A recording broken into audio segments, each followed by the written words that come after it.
Hello, ഇന്ന് ഞാനൊരു cooker biryani ഉണ്ടാക്കാൻ പോവാണ്. ഇന്ന് പക്ഷേ ബീഫാണ് താരം.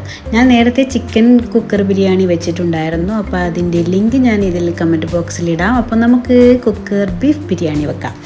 ആദ്യം ഞാൻ എൻ്റെ കുക്കറിൽ എണ്ണ ഒഴിച്ചു. അതിൻ്റെ കൂടെ ഞാൻ ഒരു സ്പൂൺ നെയ്യും ഒഴിച്ചു. പിന്നെ നമ്മളുടെ സാധനമായ ബിരിയാണിയുടെ എല്ലാ മസാലക്കൂട്ടും അതിലിട്ടു. അതായത് ഗ്രാമ്പു, പട്ട, ഏലക്ക, പിന്നെ നമ്മൾ ജീരകം.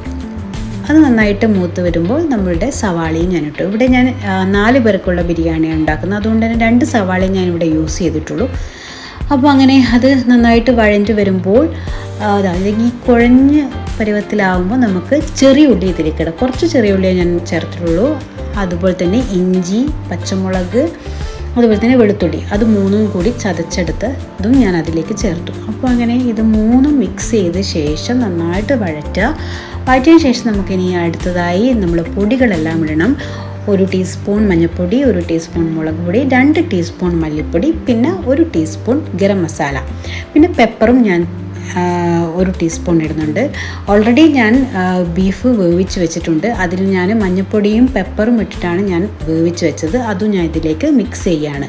അപ്പോൾ ബീഫിൻ്റെ ഓരോ വേവ് അനുസരിച്ചിട്ടാണ് എത്ര വിസിൽ വേണം എന്നുള്ളത് നിങ്ങൾ തീരുമാനിക്കുക. ഇനി അടുത്തത് നമുക്ക് അത് നന്നായിട്ട് മിക്സ് ചെയ്തതിന് ശേഷം നമുക്ക് വെള്ളം ഒഴിക്കാം. അരിയുടെ പാകത്തിന്. അപ്പോൾ 2 ഗ്ലാസ് അരിയാണ് ഞാൻ എടുത്തത്. ഞാൻ ബീഫ് വേവിച്ച വെള്ളമാണ് ഇവിടെ യൂസ് ചെയ്തത്. അതിൻ്റെ കൂടെ സാധാരണ വെള്ളവും ചൂടുവെള്ളവും കൂടി ഞാൻ അതിൽ ഒഴിച്ചിട്ടുണ്ട്.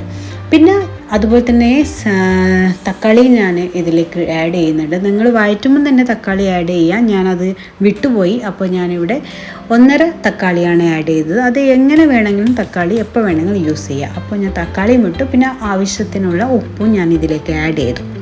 ഇനി നമുക്ക് കഴുകി മാറ്റി വെച്ച അരി നമുക്കിടാം.